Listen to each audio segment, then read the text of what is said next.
Hello. Who's here?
That's yours, Colonel. Thank you. Mr. Fisher, another whiskey. Thank you. You can get me one, Kathleen. Then come and sit by me to change my luck. Oh, stop talking. I'm trying to play this hand. The sort of hands you hold play themselves. Eh, Colonel Henslow? Ronnie holds the most amazing cards. The rest are mine. I suppose because I'm your brother, Kathleen, I can't have a drink. That's right. 4 spades. Yes, there was a bad effort on my part. I just played it Dr. Watson is here, miss. He says he won't disturb the bridge. Thank you, Master. Tell him I'll be with him in a moment. Thank you. Oh, the king is he? Put him to me. Yes, dummy, of course, you had the opportunity of coming in today. Now, what about Olive? 4 in one hand and 1 in the dummy, that's 81. Excuse me, sir. This was on the floor. Thanks.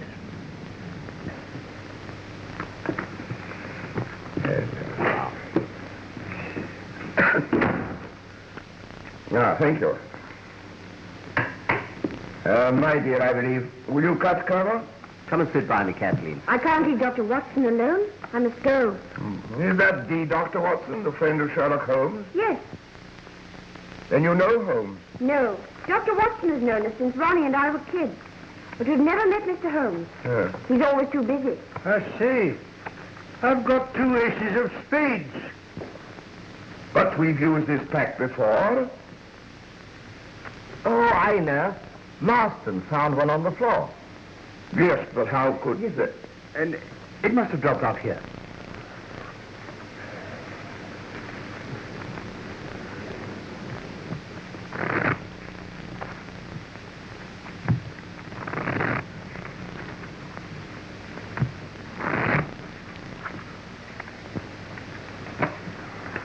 Your cut, please, Cardinal.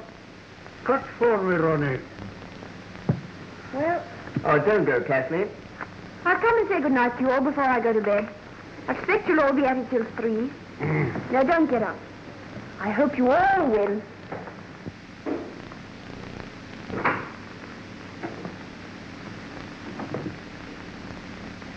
My dear, how kind of you to come. A summons from you comes before even a summons from Sherlock Holmes. It's sweet of you to say so, anyhow. Take off your coat and let me give you a drink. No, thanks. I can't stay. I came for a moment because you sent for me. Well, let's sit down for a minute.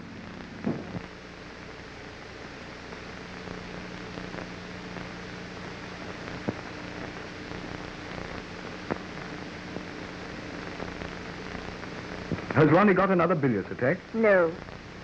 It's nothing, really. I'm a bit worried. Kathleen, dear, won't you confide in me? It's about Ronnie. This gambling. You know, 6 months ago, we hadn't a shilling. You mean when your trustee absconded and shot himself? Yes. We were going to leave here. Ronnie was going to give up the diplomatic service. And then he began to play bridge for high stakes. But I always understood he was an exceedingly fine player. He is. But you can't always win. What do you mean? Always. Sometimes it's £20, sometimes 500. But he never loses. It looks as if... Oh, I can't say it. It's impossible. Ronnie isn't capable of such a thing. But I would like to be sure. How can one make sure? Well, I really don't know. I'll ask Holmes. Oh, no. He might arrest Ronnie. Oh, of course he wouldn't. But he might frighten him into giving up cards. I never thought of that. Yes. Do ask him to do something. I'll come round and see him in the morning, may I? Well, I don't know. Yes, I may. You'll make him see me, won't you? He thinks an awful lot of you. But I don't think I need waste time. It's a grand slam. I make 7 spades, 3 diamonds, 2 hearts, and the ace of clubs. That's right. Another big rubber. Well, that just about cleans me up. I make the difference. 1,600 points. You add up very quickly. Quite a mathematician, eh? How much is that? 160 pounds. Well, I've lost both rubbers, and so I owe you 255 pounds. We settle up at the end. This is the end. My wife is not very well, and I promised to go home early. Well, if you must, you must. Yes, I'm sorry to spoil your evening, but perhaps you can get Miss Adair to make up a for. Kathleen plays a game that resembles hockey more than bridge. Still, if you're determined, we'll see you Monday.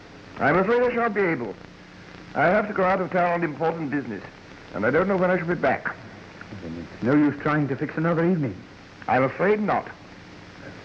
Let me know when you're back. Good night. And thanks very much. I didn't know Sir Timothy played bridge. Sir Timothy? Yes. Timothy Frobisher. He's the 4th. You know, one can't work long with Sherlock Holmes without picking up some of his tricks of observation and deduction. What makes you think he's here? His initials. T.F. Timothy Frobisher. Elementary, my dear Kathleen, elementary. And then there are further indications. The owner of this hat is immensely tall. You see, he's bruised the top edge here, probably going through a door. Excuse me, may I have my hat? Yours? Certainly. My initials are inside. T.F. Thomas Fisher. Oh, I beg your pardon. You're not going? Yes, my wife is not very well, and I promised to get home early. Oh, I am sorry. I think I'll go too.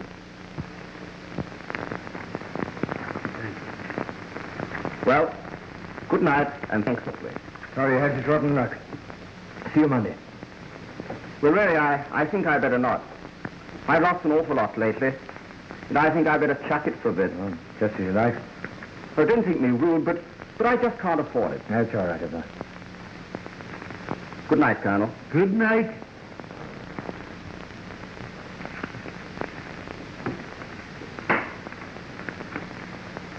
Well, have you to have a sick wife and a business appointment? No. A whiskey and soda. I'm sorry. Still, it is rather rotten. I don't see why. Fisher, being a millionaire, naturally loses his temper when he loses sixpence. And Tony Rutherford is broke. And you think that's all? What else? Oh, nothing, of course. You can always get another 4. Then you'll continue to come. With pleasure. I'm not afraid of losing sixpence. And I'm lucky. I often cut with you.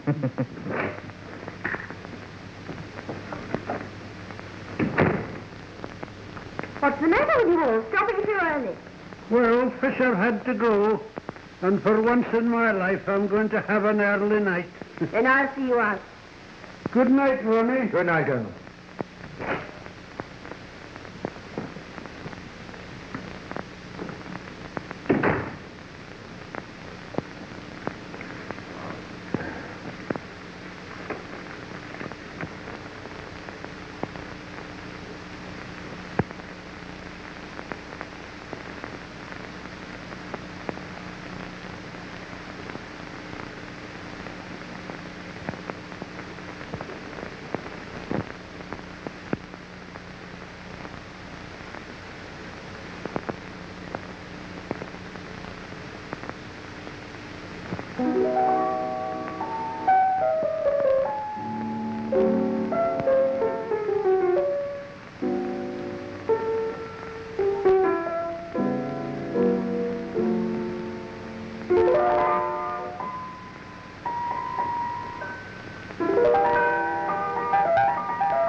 Ronnie, you've got to tell me the truth.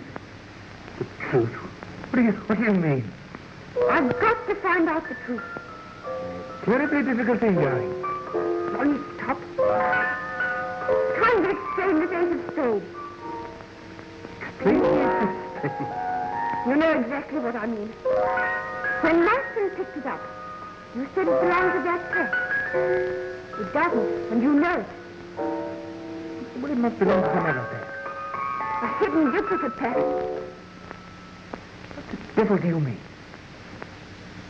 How dare you suggest that God knows I don't want to suggest it. But we were ruined. Then you started playing bridge for high Look stakes. here, Kathleen. We've always been the best of pals. But if you're going to say things like that, Don't you see everything points to it? Oh, I don't believe it. I won't believe it. If I did, I'd rather put a bullet through your head than earn a brotherhood. Yes, Master? Excuse me, sir. A note from the Foreign Office. Thanks. Who brought it?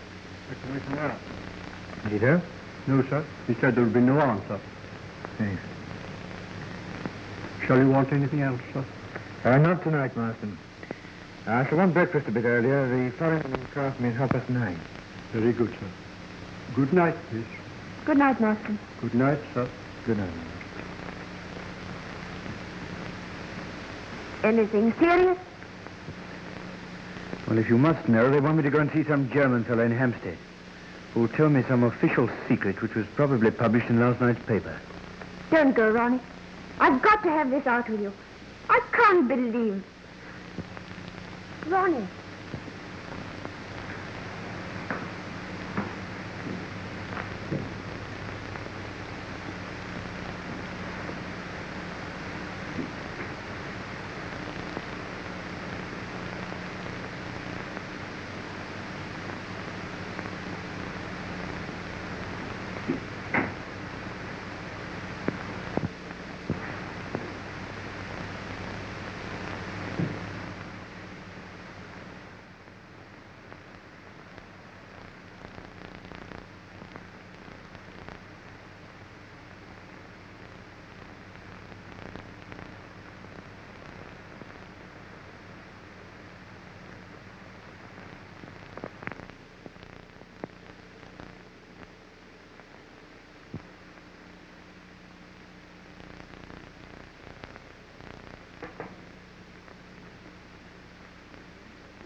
shall I do with Mr. Holmes's breakfast?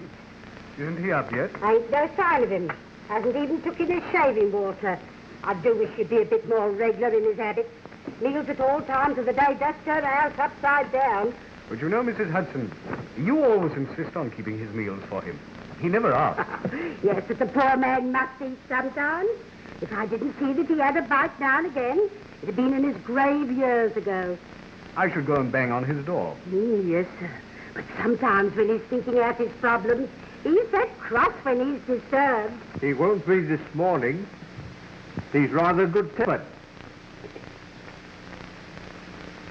And he doesn't want any breakfast.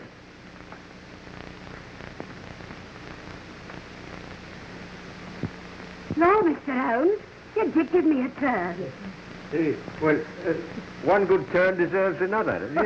What can I do for you? As to breakfast, sir. Oh, I've already breakfasted with the manager of the London and Commercial Bank. Oh, so they've sent for you for this? Are you sure I can't tempt you to a nice bit of addict? My dear Mrs. Hudson, you've always been a temptation to me, but addict, after a good breakfast, is not. No, you do carry on. It's a good job I don't take you serious. I'm perfectly serious. Jokes are not my strong point. Ask the doctor.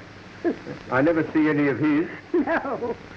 You know, I've been wondering, my dear Watson, why you don't get the batteries of your car recharged. What do you mean? Well, you had great difficulty in getting your car to start last night. The batteries are run down. They are, but how did you know? You've a blister at the base of your fingers on the right hand. As you've not been sculling on the serpentine this morning, I deduced that you've been cranking your car. It's rather wonderful. That's elementary, my dear Watson. Elementary. Oh, let me give you a hand. Thank you, sir. Penny lifter. Yes. And the cloth on the top. That's Yes, good. please. There you are. Thank you.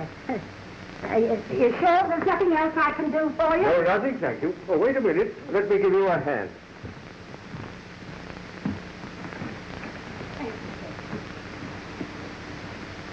Why have they sent for you about this? It's perfectly simple. A man tries to burgle a bank, is disturbed, kills the watchman and runs away. I find it very interesting.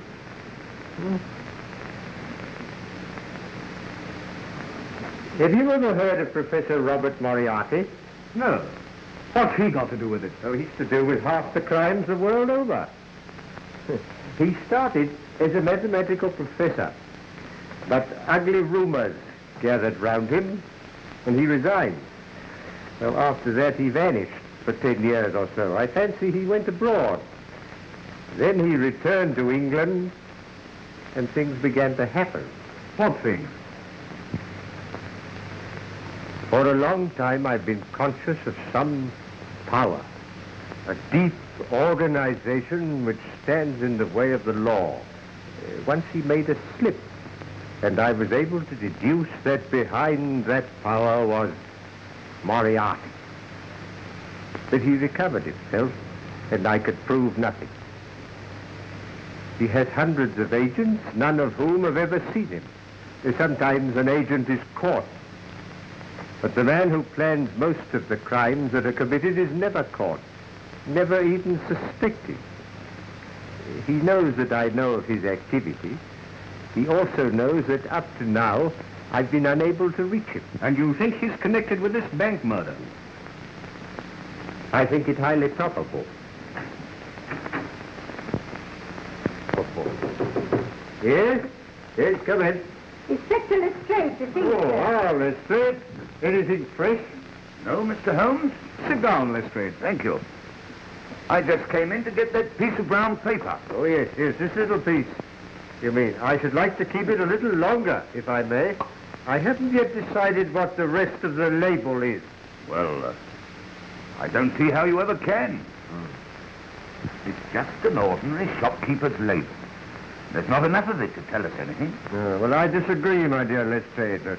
But then, you and I so often disagree. Oh, come, Mr. Holmes. I've a great respect for your theories. It's only when you begin about this Professor Moriarty. Yeah, you don't believe in him. I ask you, is it possible for a man to plan half the crime in this country without the Yard knowing who he is, where he lives, or anything about him? It does seem rather strange. I mean, the man can't live nowhere, never be seen by anyone. Of course. Well, lots of people know him, but they don't know that he's Moriarty. You yourself may know him. Jokes are not your strong point, Holmes. No, I'm perfectly serious. He has 100 disguises and 100 aliases. And I'm pretty certain he had a hand in this bank robbery. But it wasn't a robbery. The thief got nothing. He broke into the bank and... Have you ever tried to break into a bank, Lester? Me? No, I thought not. But do you seriously think it's possible for one man to break into a bank without using anything short of dynamite? There were no signs of a forced entry. Which might point to the fact of his having an accomplice. Or even two. He got inside. Which doesn't necessarily mean you're professor. The man was interrupted by the watchman, killed him, got frightened and bolted. And yet, inside the safe, we found this piece of brown paper. 3 people swear it was not there when the safe was shut last night. Then he was inside when he was disturbed. Or before he went inside. He had this paper wrapped round something. You'll observe that this end here is slightly torn and there is a blood stain on it. I therefore deduce that the struggle with the watchman took place first, and he then took his parcel into the safe. Oh, it won't work, Mr. Holmes. It won't work. There was £70,000 of note in the vault. Not one of them is missing. How true. How true. But if you remember, a fortnight ago, an almost similar thing occurred in Berlin. In Berlin? Yes. You should read your Berliner Tageblatt, my dear Lester. The strong room of the Reichsbank was entered. The watchman was laid out, happily not killed, and nothing was removed. Very strange, Mr. Holmes. Very strange indeed. It looks almost as if there was a connection. I should like time to think it out a bit. When can I have that piece of brown paper? I'll let you have it this evening. In the meantime, would you be good enough to warn all foreign customs officials to be on the lookout for a very large quantity of English bank notes which will be smuggled through in ordinary luggage? What do you think? I think it would be a wise precaution. Very good, Mr. Holmes. I'll get back to the yard now and put the matter in hand. Good morning, gentlemen.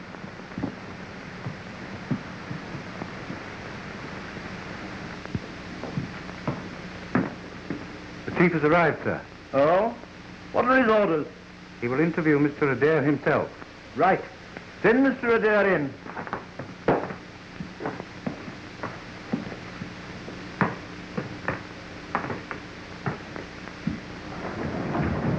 What the devil's the meaning of this?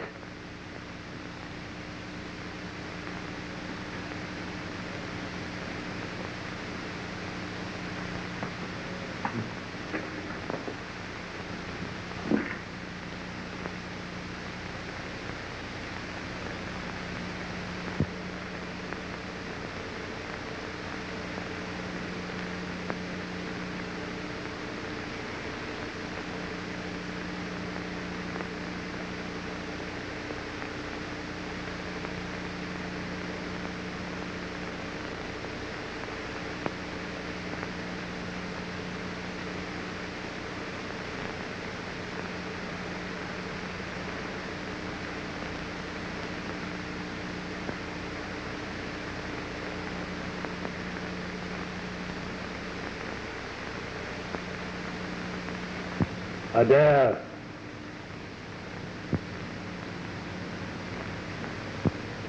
Adair. My God, am I drunk or what? I hope not at 10 o'clock in the morning. What's all this about? I was seized in a car, blindfolded, and driven half around London. I apologize for that. It was just a slight precaution.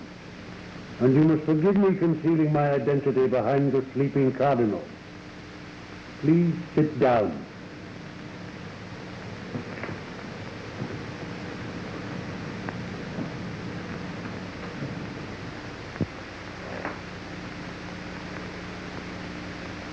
Are you Mr. Clink? Mr. Otto Clink? No. Poor Otto Clink must have been dead a good many years. What the devil's the meaning of this? Only that I have a slight favor to ask of you, Mr. Adair. Say that. Who are you, anyway? I understand that you are leaving on the Golden Arrow at 11 o'clock tomorrow for Paris. And if I am? You are going on Foreign Office business, and you will have a laissez-passer, which means that your luggage will not be examined by the customs. I want you to take a suitcase to Paris for me. I'll do nothing of the kind. Why should I? Because you can't help yourself. Don't be ridiculous. Sit down, Madame. You go to hell. Sit down. You have been cheating at cards. What? I repeat, you have been cheating at cards. I should have warned you that this picture is painted on steel. Sit down. All your life you have been interested in sleight of hand. Your trick of palming a whole pack of cards has been very useful to you since your trustee absconded and left you and your sister penniless. It's a lie. You have taken to playing bridge for very high stakes. When you deal, you simply change the pack after it has been cut to you. You have a carefully prepared pack in the palm of your hand. You do the same when you cut a pack to your opponent. Now, this procedure, if publicly known, is not likely to lead to an advancement either social or diplomatic. In fact, it means the end of you. Who's been telling you this ridiculous story? Last night you made a slip. You dropped the ace of spades. Now I think I can count on your doing me this very slight service. Go on. A suitcase bearing your initials will be delivered at your flat at 9:30 this evening. You will pass it through the customs with your other luggage. I understand you have engaged a room at the Bristol in Paris. You will take your luggage there, and by 10 o'clock tomorrow night, the suitcase will have vanished from your room. You will make no comment. What's in this precious suitcase? That does not concern you. Yes, but it might be anything.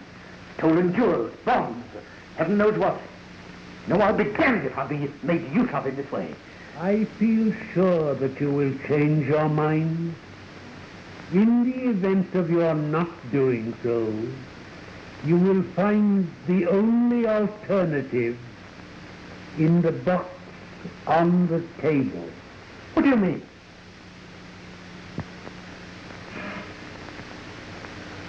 Here. Come back, whoever you are. What do you mean?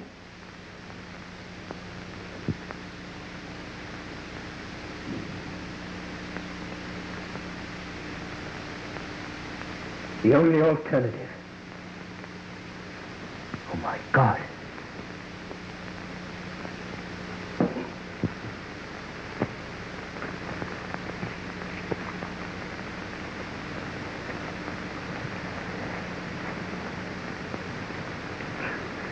What are you trying to do? I'm trying to see how many Bank of England notes will go into a parcel of this size. You see, my dear Watson, that this note should fit into these creases. There you are, as I thought exactly. Yes. Were you busy this morning, Watson? No, I kept the morning free. I rather hoped you'd see Kathleen Adair. She's due here now. I sent her a note on the way home from the bank. Oh, that's very kind of you.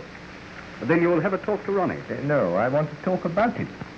He's in the diplomatic service, isn't he? Yes. And what's that got to do with it? What's what got to do with what, Watson?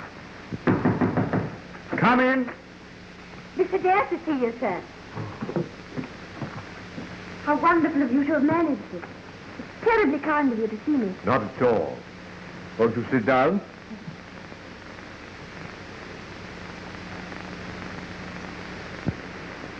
Watson's told me how worried you are about your brother, but I don't quite see what I can do. I've been wondering if you could find out if it's really true. If it is, and I can't believe that it is, perhaps you could frighten him into giving up. To whom does he play as a rule? Well, last night there was Tony Rutherford, old Mr. Fisher. What, Thomas Fisher, the millionaire? Yes, and Colonel Henslow, an old friend of ours. Mm-hmm. Fisher. I wonder...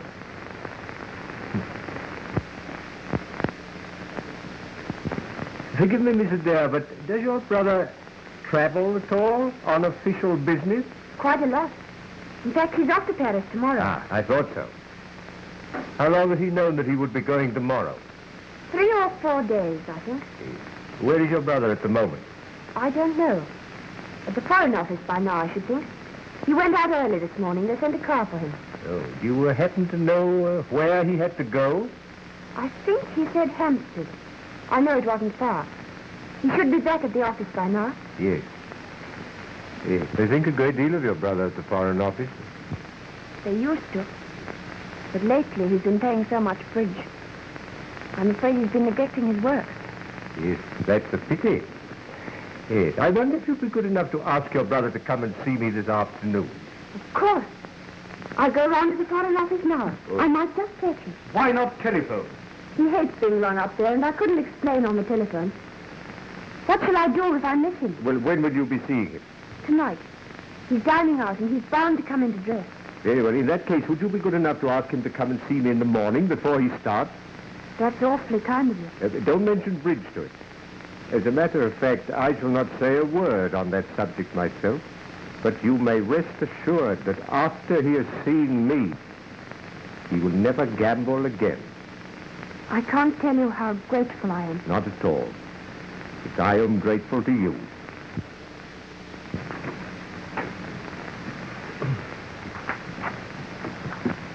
Goodbye. Watson? Yes?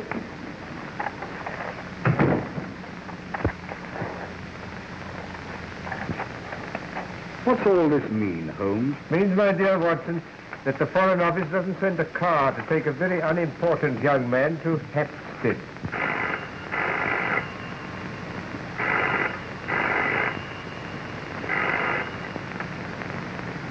Hello? Hello? Yes, speaking. Who's that? Mrs. Smith. I seem to know that name. Mrs. Annie Smith. Oh, Mrs. Talboys put you on to me. I don't think I know a Mrs. Talboys. Huh? No, you're quite right. It doesn't matter. Well, you think it's appendicitis? Oh, what's the address? Would you mind taking this down, Holmes? 1006 Pentonville Road. Yes. Yes, I'll come at once. I'll take a taxi. Goodbye. Here's the address. I've added a note which I want you to read when you've found the taxi. What's it about? Well, you read it when you've found the taxi. I hope your friend, Mrs. Talboy's friend, is not as bad as she thinks.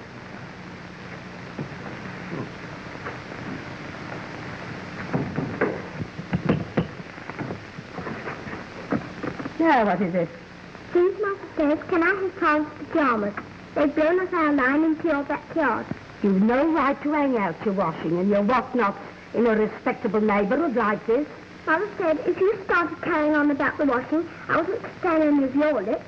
Your mother said that? Yes, she did. Well, I've never had such impudence in all my born days. You go and I'll give your mother lip. You wait. Mother said I was to take back the pajamas and not to talk to you. She doesn't think you're respectful. What's that? She says it's disgraceful, a widow living in a house full of nothing but men. Oh, you wait a minute. I'll give her respectable. Go on up it. Go on up you go. Oh, my word, respectable.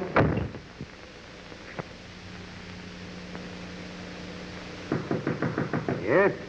Come in. Hello. Yes? Sir, Hmm? I'm just going to step round to that Mrs. Freeman. There's a few things I want to say to her. Yes, Mrs. Hudson. But what has upset you? Well, she just told me. She sent her daddy round to say that I want to mean myself for saying what she did say. But I want her to know I shall be out 20 minutes. Take me that time to tell her what she's done here. Yes. Well, I wouldn't be too violent if I were you, Mrs. Hudson. Violent. Indeed, I'll sit about her good and prop. Indeed, I would, if it wasn't for my chronic arthritis.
Come in, Professor.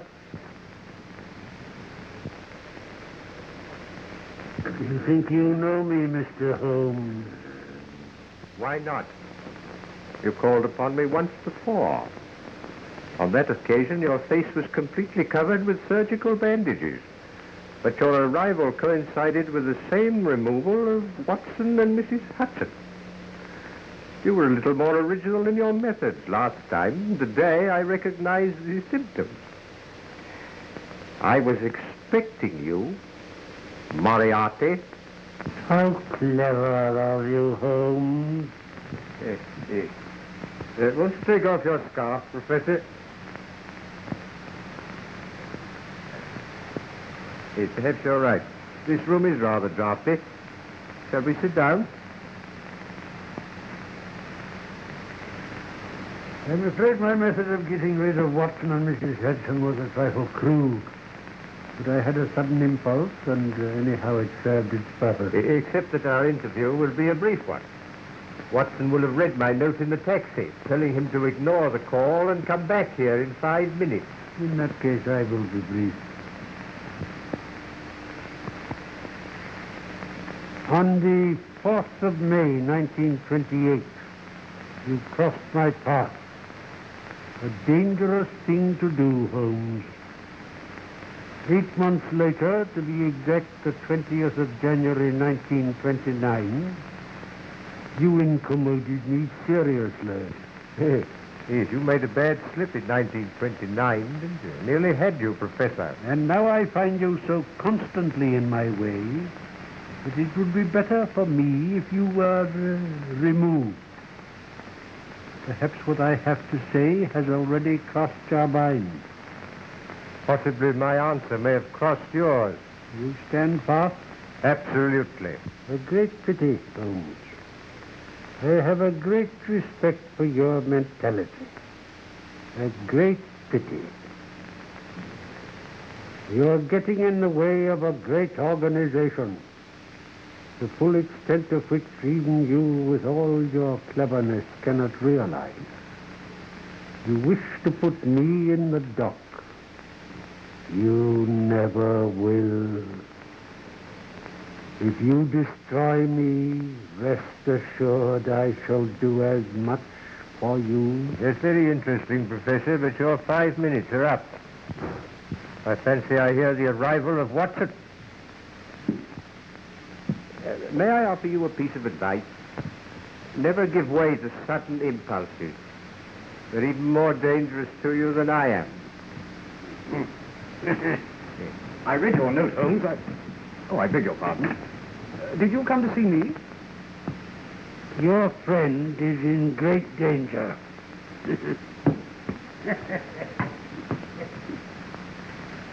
Great danger.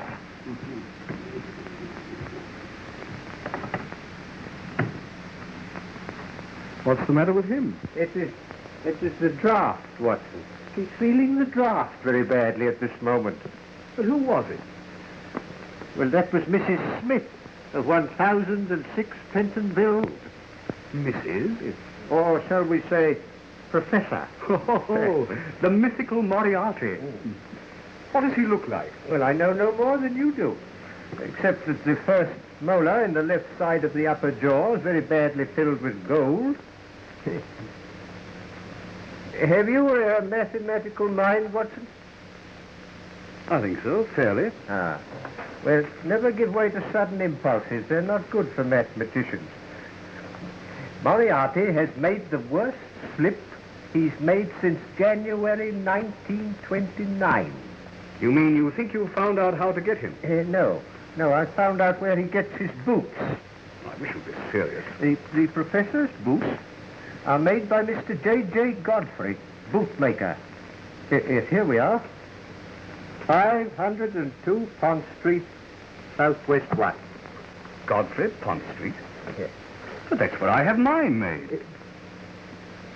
You do surprise me. But Godfrey's a perfectly respectable tradesman with a high-class clientele. Well, obviously. Obviously, you and Moriarty. You share a bootmaker with the professor. And for all I know, he may be a great friend of yours. Oh, really?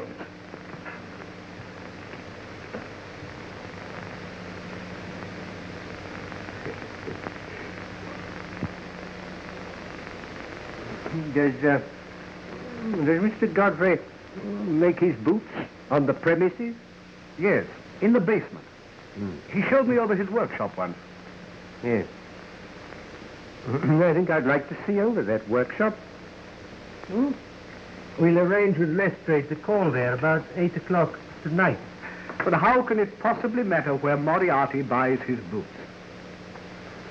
Only that this piece of brown paper, which was found in the strong room of the bank, bears a piece of the label of Mr. J.J. Godfrey, bootmaker. Holmes, you're marvelous. Oh, elementary, my dear Watson. Elementary.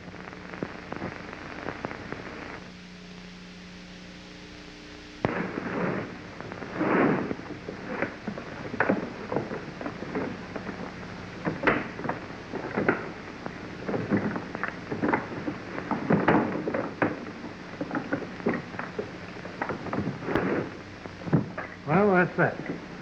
Now what am I to do with it? You will be at Down Street Tube Station at 9 o'clock precisely.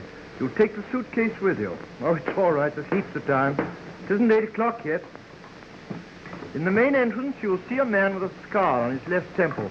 He will take the suitcase from you. Yes, sir. The keys? Hello, sir. Looks a good bit of work. Yes, sir. I'm a good workman. Moran, Well, the chief's here. I have just been informed that Inspector Lestrade has left Scotland Yard in a powerful car with police constables number 47, 54 and 83, all of the C Division. They will doubtless call for Sherlock Holmes and that great detective, Dr. Watson. Don't attempt to hide the suitcase. It would look suspicious. And see that everything is tidy. If the police detain you, I have arranged for someone else to take the suitcase. Don't talk, and then come in here, Moran. You heard? Yes, sir.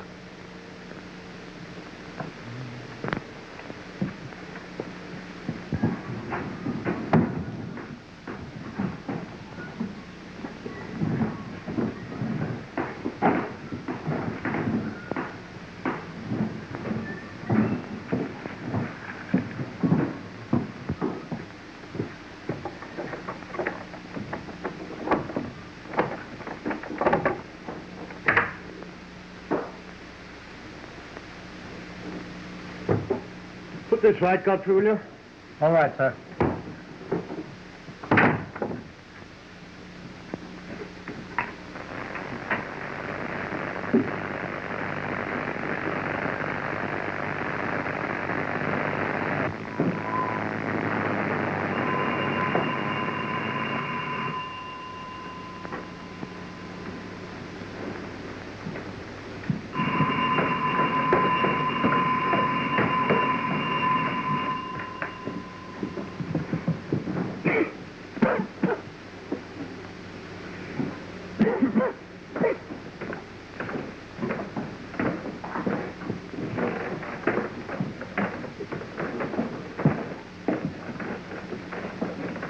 Which of you is Mr. Godfrey? I am. There's my search warrant. Search warrant? Well, what are you searching for? You'll know when I found it. Why? If it isn't Dr. Watson. Hope the last pair of shoes I made was satisfactory. Oh, I see you're wearing them now. Yes, quite thanks.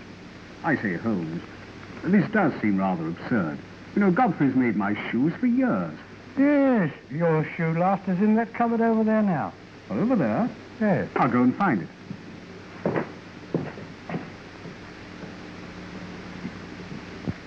I suppose, Godfrey, you know what we've come for.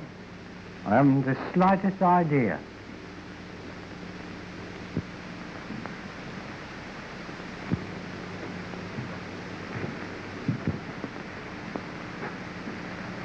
Hello. Starting out a new branch, eh? Oh, that? Yes, that's an experiment. Special order for a new customer. Thought I might as well try my hand at it. Glad to see you look after your work people, Godfrey. Oh. Well, we've only got 3 of them. There's Roberts and Williams and his brother here. Yeah. Well, you look after them. The place is properly ventilated. Ventilated? Oh, that. Yes, sir. Yes.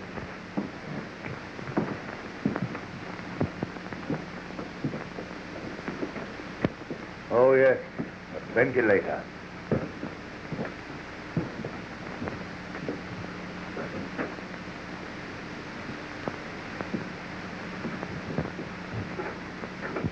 Where's that door lead? To the area. But as you can see, it hasn't been opened for years. Well, I should like you to open it. Heaven only knows where the key is. That door hasn't been opened since I don't know when. Oh.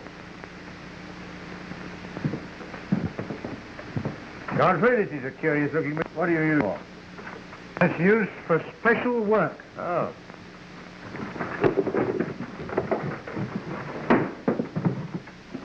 So, you wanted to know what I was looking for, Godfrey. Well, you know now. I was looking for a press that made perfect Bank of England notes. Take them all away.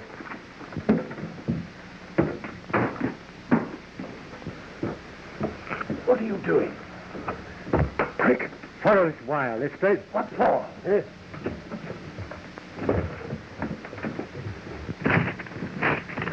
Oh, quick, Lestrade. Help me get this door down. What?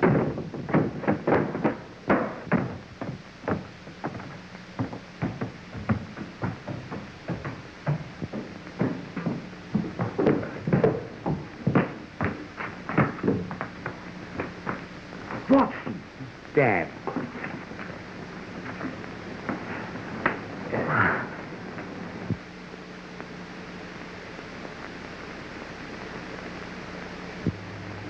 Oh, have another drink, my dear Watson. Hey, you feel better. Thanks, I'm all right. I haven't a scratch. There's a bit of a shock being seized and trussed up like that. You saw nobody? Nothing. I was standing in the cupboard, and the shelves swung round. I was seized from behind and blindfolded. Well, anyway, we've done a good night's work. My theory of the bank robbery is proving correct. But what is your finding a forger's outfit in a bootmaker's basement got to do with a bank robbery, which wasn't a robbery at all? Well, I'll try to explain. Within a fortnight, the strong rooms of 2 banks are entered by unauthorized persons and nothing is removed. But in each case, something is taken into the strong room. In the case of the Reichsbank, a cardboard box. In the case of the commercial, a piece of brown paper. Well, they wanted to take the notes away in them.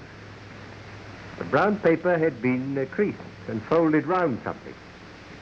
Well? Mr. Godfrey's printing press makes perfect Bank of England notes. Now, supposing they have an accomplice who gives them the numbers of the notes in stock. They make duplicates. Probably perfect duplicates if my friend Moriarty has anything to do with it. They change these for the real ones. Now, the forgeries have to arrive at the bank uncreased and spotless. Hence the brown paper. But the real ones can be taken away anyhow, stuffed in the pockets, anything. And the paper discarded. The robbery will not be discovered until 2 notes of the same number arrive at the Bank of England. And the longer that event is postponed, the better. So what does my learned friend do? Well, holds them up. No, my dear Watson, no. It's no use having £70,000 worth of notes if you don't use them. Well, then he must start circulating. Or send them abroad. Oh, no. Well, that sounds difficult. You see, customs officials might ask questions if they opened a trunk full of Bank of England notes. Yeah, how true, Watson, how true. Well, in any case, I don't feel I've been trussed up for nothing. It was worth it to find that printing press. The printing press, my dear Watson, was valuable to get your friend Mr. Godfrey a term of penal servitude. But the really important discovery was the suitcase. Suitcase? Yes. You probably didn't observe that on the lid were the initials R.A. I didn't, but what does that signify? Ronald Adair is leaving tomorrow morning for Paris on Foreign Office business. He will have a diplomatic passport and a laissez-passer, which means that his luggage will not be examined. But, well, you can't connect him with... Good heavens, you don't think he's one of the gang? Supposing Moriarty were to threaten to expose his bridge exploits. How should Moriarty know? Well, how do I know things? What time is it, Watson? It's 11:15. Oh, well, I wonder if we could get hold of Adair now. Oh, I forgot to tell you. Miss Adair sent a message to say that she'd missed her brother at the Foreign Office and that she'd sent him round in the morning. Well, will you ring up now, Watson, will you, and see if we can get hold of him right away? Yes, certainly. If I'm right, that young man is the one weak spot in Moriarty's armor. If I can get hold of him, Moriarty's wrong. He will stand in the dock tomorrow, and not long after on the gallows.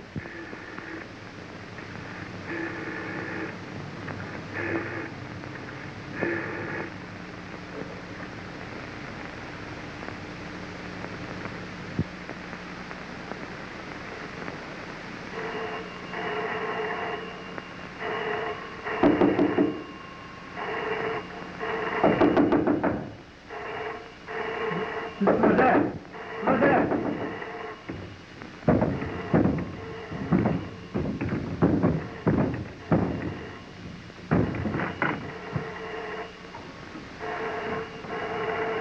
Adair?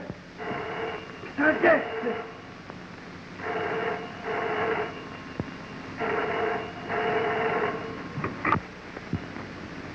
Hello. Yes. You can't, sir. You can't. He's killed. Yes, I've just found him shot through the head.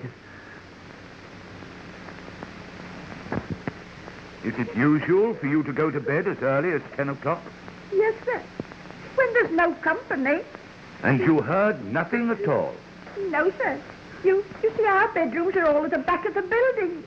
Completely cut off from the rest of the flat. I see. Yes, sir. Thank you. Would you send a butler to me? Yes, sir. You can go too. But surely, Lestrade, considering what I've told you about the bridge party, it was obviously a case of suicide. Then where is the revolver? Well, he must have thrown it out of the window. Well, the bullet didn't penetrate the brain. He may have been conscious for a few seconds after the shot. And his fireplace shows that he'd been burning his correspondence. A good deal of correspondence. Then what about the letter he was writing? I can't make that out. The sleeping Cardinal forced me to... I can't think what it means. Oh, Mr. Holmes. Would you care to examine the servants? The cook and the housemaid neither saw nor heard anything. No, Lestrade. No. You carry on. No, I'll just amuse myself. We found this on the table in front of him. The sleeping Cardinal. The sleeping Cardinal, now. Where have I heard that name before?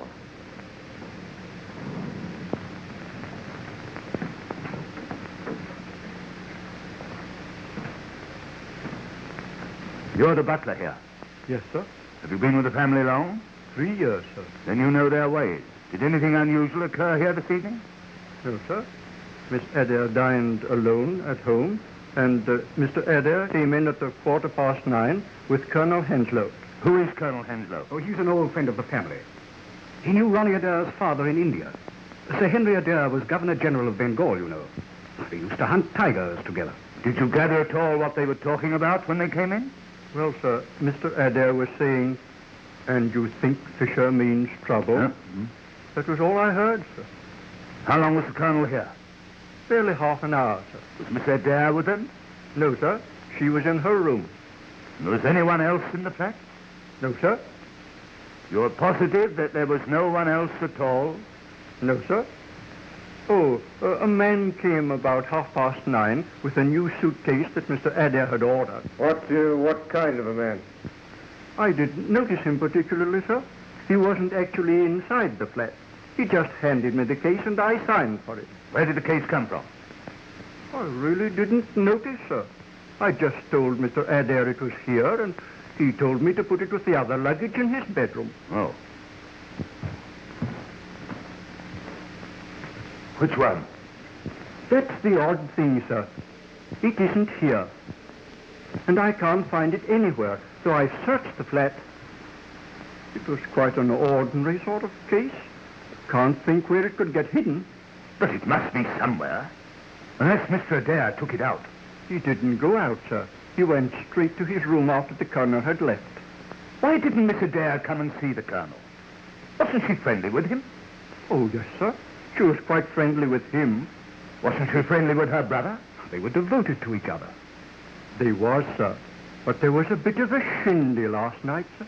Well, she never mentioned anything about it to me. No, sir. It was after you and the other gentleman had left. I can't think it was a serious quarrel. I beg pardon, sir. It was. I brought in a note for Mr. Adair, and I don't think they heard me come in. What were they saying? Well, sir, Miss Adair was very excited, and she said, I'd rather put a bullet through your head than own a brother who... And then she saw me and stopped. Directly afterwards, Mr. Adair left the room. And tonight, how did you know he'd been killed? The phone bell was ringing in this room, which was locked, and I got no answer to my knocking. What did you do? I broke down the door. And then I found Mr. Adair in that chair, lying across the table, dead, and the window open. How long had he been in his room? About half an hour, sir. And you heard nothing? Not a sound, sir. And I was in my pantry, which is on this side of the flat. Thank you, Marston. Would you ask Mr. Dare to come here? Yes. I think if I were you, I should see Colonel Henslow first. I understand he's with Miss Adair. And after all, he was the last person to see Adair alive. Yes. Will you ask the Colonel to come here? Very good, sir.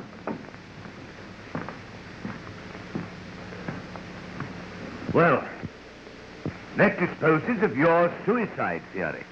What do you mean? You're not suggesting that Miss Adair... At any rate, she threatened. But the door was locked on the inside. Ah, Colonel.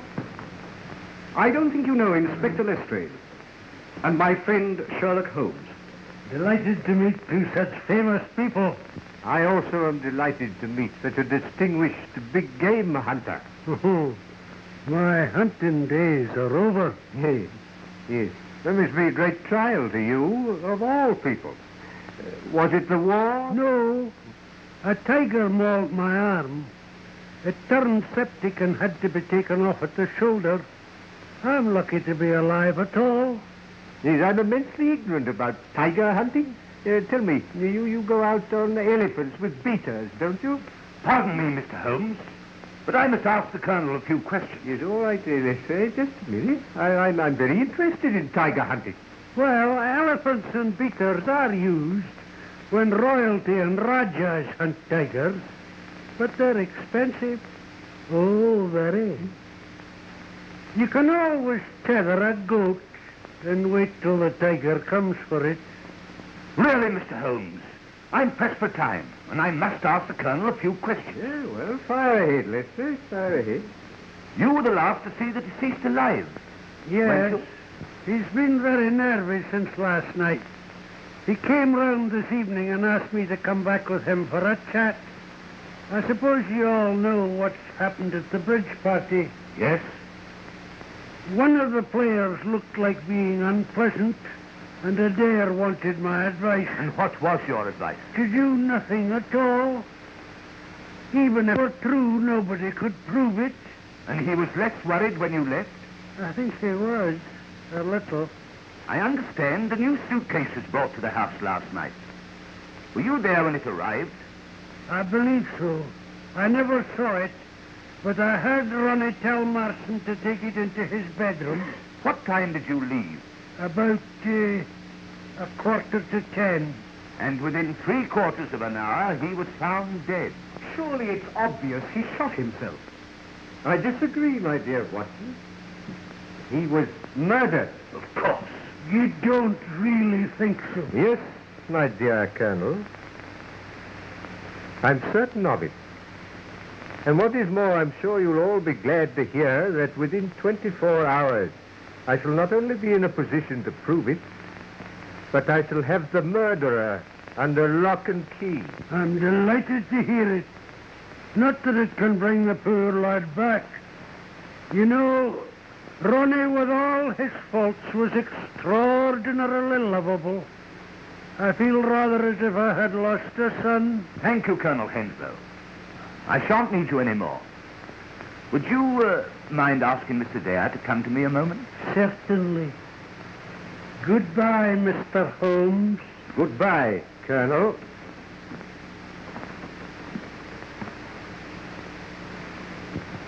I'm sorry I interrupted you, Mr. Holmes, but you seem so interested in tigers, I thought you were never going to stop. They interest me. The stark ferocity, the cold cruelty. Very human beings are like tigers, you know. Now I suppose you're back to your Moriarty theory. You're not going to try and tell me that this is his handiwork? Well, who knows? That man has become an obsession with him. He is.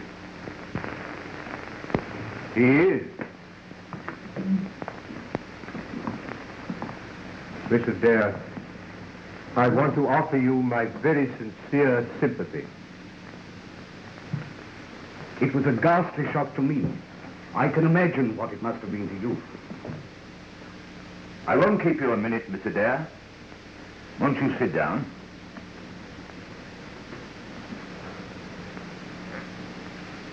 When did you last see your brother? At 6:30. He came in to dress, and I came in here to give him a message. What was the message? I told him that Mr. Holmes wanted to see him before he went to Paris. You see, I'd asked Mr. Holmes to interview him. What did he say? He was upset. In fact, we had rather a quarrel about it. Another quarrel?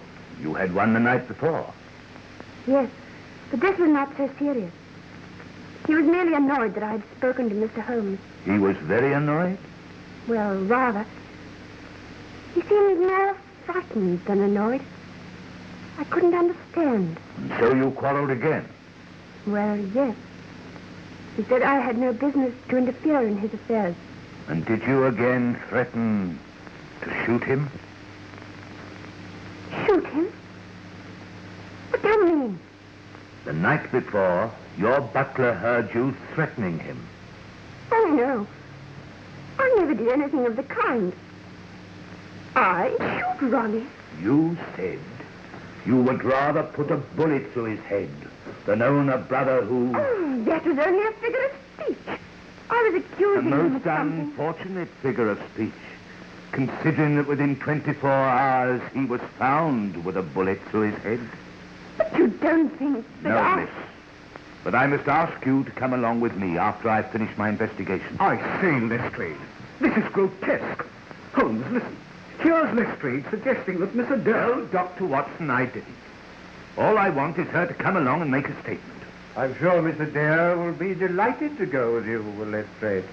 It is quite a warm night. Anything you say, of course. Thanks, miss. I shall be ready in a minute. Then I'll go and put on my things. If you have no more questions. No, nothing else, thanks.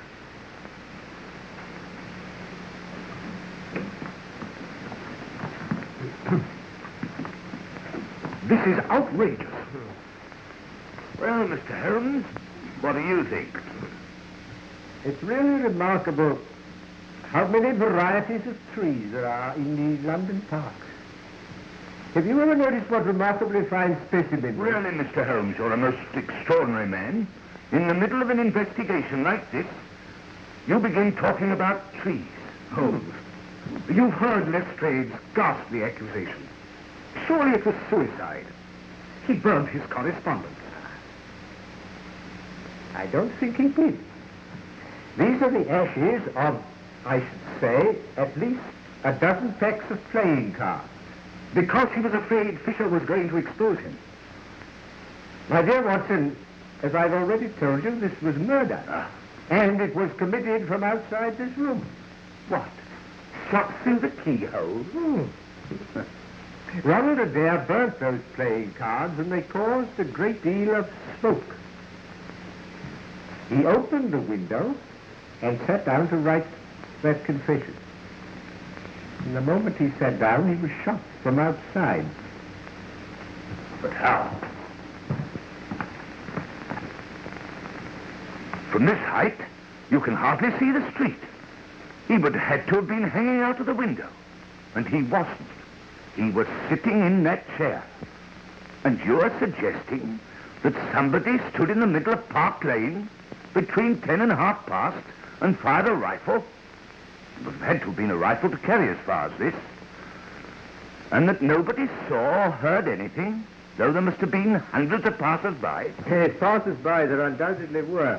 But as you've doubtless already ascertained, there were no police about. I beg your pardon, Mr. Holmes. There are always police about. There were a couple on point duty at Turnip Gate. I find on inquiry that 3 separate disturbances occurred at precisely 10:15 in this neighborhood tonight. A lot of roughs who are not accustomed to frequent the public house round the corner refused to leave and were ejected by the police. A young woman drove a car into a lorry about 100 yards up the road, and there was a false alarm of fire in Harford Street. It's curious that all these things should have been absolutely simultaneous.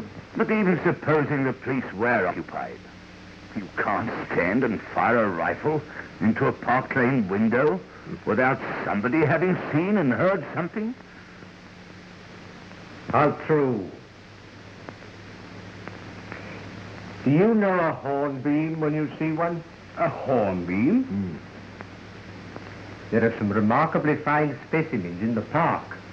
What is a hornbeam? The Latin name is carpinus. They're common in the temperate zones of Asia and some parts of southern England. It looks like a beech, but it isn't.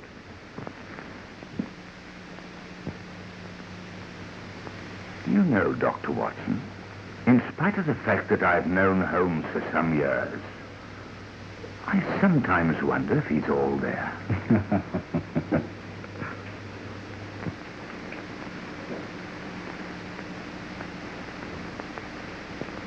Put this in your mouth for a few minutes. Whatever for? I don't think you're at all well. Oh, nonsense, my dear Watson, nonsense. I'm in the very best of health, in spite of a couple of nasty shocks. When did you have a shock? Well, I said 2. During the stroll I took this afternoon, I was just going to cross the Marylebone Road. The policeman on point duty was holding up the traffic, when a 2-horse van, apparently out of control, whizzed round the corner and was on me in a flash. I sprang to the pavement and saved myself by the fraction of a second. Good heavens. Yes. 10 minutes later, a brick fell from the roof of a house. It was shattered at my feet. They were repairing the roof at the time, but the police proved it was an accident. I know better. Oh, very nasty indeed. But these things happened this afternoon. I was worrying about you in the early hours of the morning. What did I do? Do? In the middle of a terribly serious conversation, you started talking about trees in the park and the difference between a hornbeam and a beech, altogether disconnected. And I thought a little delirious. Yes, I did ramble a bit, didn't I? And I'm sorry you made what Lestrade called a bombastic statement. That within 24 hours, 12 of which, by the way, have already gone, you would have the murderer. No, it wasn't at all like you, Holmes. No, it did look as if I were very ill, didn't it? It gives Lestrade such a chance to crow. He thinks he's done a frightful lot and you nothing. He's disposed of my suicide theory and made an arrest. Who? I wonder he hasn't arrested you or Mrs. Hudson. And he never stops talking about this mythical Moriarty. Now listen, my dear Watson. I have established to my own satisfaction that in both the Reichsbank and the commercial bank cases, forged notes were substituted for real ones. No? I have also established to my own satisfaction, and through the missing suitcase, that Ronald Adair was to have taken those English notes to Paris. And the same brain that planned that scheme planned the removal of Ronald Adair. But why should they remove their means of getting the notes safely out of the country? Because Ronald Adair refused at the last minute. Why should he? He was still open to exposure as a cheat. That's what frightened him. Yes, but I frightened him still more. When his sister told him that I wanted to see him, he was panic-stricken, because he realized that his cheating could only result in scandal. The other meant certain jail. I see. And what did you make of that letter he was writing about the sleeping Cardinal? Now that, my dear Watson, is the most significant aspect of the case. Do you remember 8 months ago when Trimble the forger was found on the embankment dying from terrible injuries? Yes? Yes?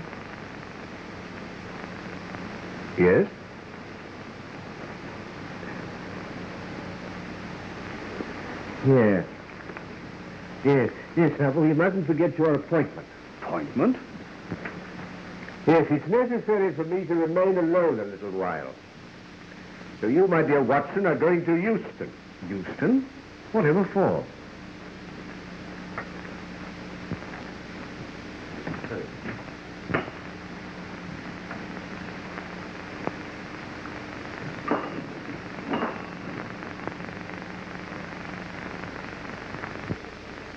What's the idea? You see.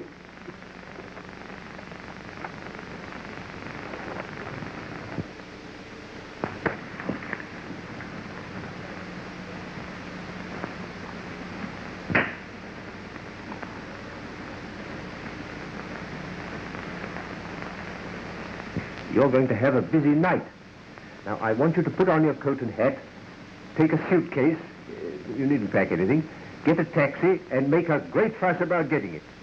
Call Euston to the driver and tell him if he doesn't hurry, you'll miss the Scotch Express. The Scotch Express? Yes. You'll be followed. The moment you get to Euston, pay off the taxi and rush round to the booking office.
Really, Mr. Holmes, this is a bit too thick. My apologies, Mrs. Hudson.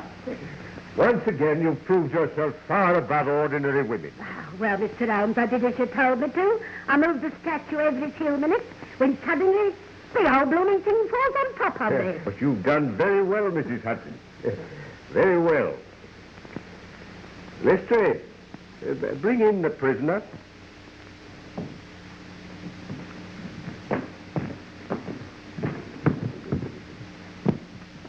Oh, may I see that, Lestrade? Take that. That's an admirable and unique weapon.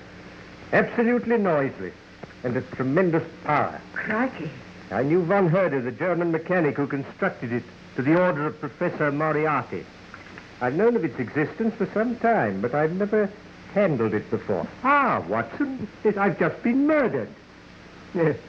Perhaps you'd like to see who my assailant is. As I thought. But Holmes, that's Colonel Henslow. And what are you charging me with? Why, for the attempted murder of Sherlock Holmes, of course. No, Lestrade. I shall not appear in this. To you. And you alone belongs the credit for this remarkable arrest. With your usual happy mixture of cunning and audacity, you've got him. Got him? Got who? Well, the man who climbed the tree in the park last night. A hornbeam, to be correct, and shot Ronald Adair through the open window of his flat in Park Lane. Has it occurred to you, Mr. Holmes, that it must be rather difficult to climb a tree and shoot anyone when one only has one arm? Ah, yes, I'd forgotten. Your left arm must be causing you great inconvenience. Yes. Lestrade, I wonder if you'd be good enough to free it for the Colonel. Hello? What's the game? Let me introduce you to Professor Robert Moriarty, the mythical Moriarty, my obsession. I warned you when you called upon me yesterday that sudden impulses were dangerous. I observed that the first molar in your left upper jaw was very badly filled with gold. And when Colonel Henslow was feeling as if he'd lost the sun, I observed the same bad workmanship in the same tooth. You clever, cunning swine. You think you've got me and you're safe, but you're up against an organization, Holmes. They'll get you. They'll destroy you. I might even do it myself.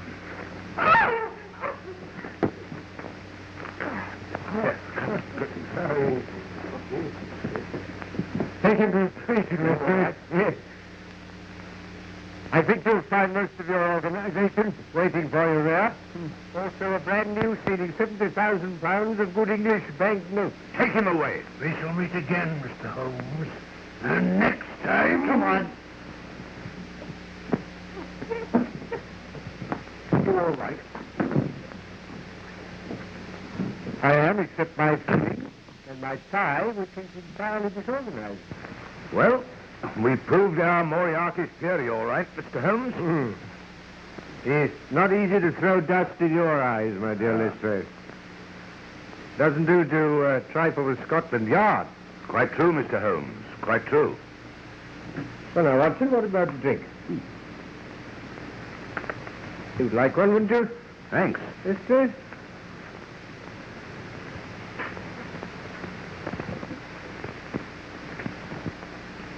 I can't think how you managed to discover these things, Holmes. I saw nothing that could have put you on the track of the murderer. On the contrary, my dear Watson, you've seen everything. Except the tree, which I told you about, but you were unable to make the necessary deductions. I knew about the existence of that air gun. I found evidence that the tree opposite the flat had been climbed. By issuing a threat in front of Colonel Henslow, I made certain that during the 24 hours he tried to silence me as he'd silenced Adair. Hence your little trip to Euston, Watson, and my placing a bust of myself in the window, which Mrs. Hudson moved occasionally to make it appear lifelike. I knew that Moriarty couldn't resist such an opportunity. But what gave you the idea, Mr. Holmes? Colonel Henslow himself. Yes, in the conversation I had with him, the irrelevant one about tigers, Watson. You can always tether a goat as a bait and wait till the tiger comes. Oh. But what about the sleeping Cardinal? Godfrey's made a stake to the sleeping Cardinal. That's the painting in the room in which you were tied up, Watson, and through which Moriarty used to speak unseen by his dupe. And I've only one regret, that the bust of myself by Angelo Palazzini has been irretrievably ruined.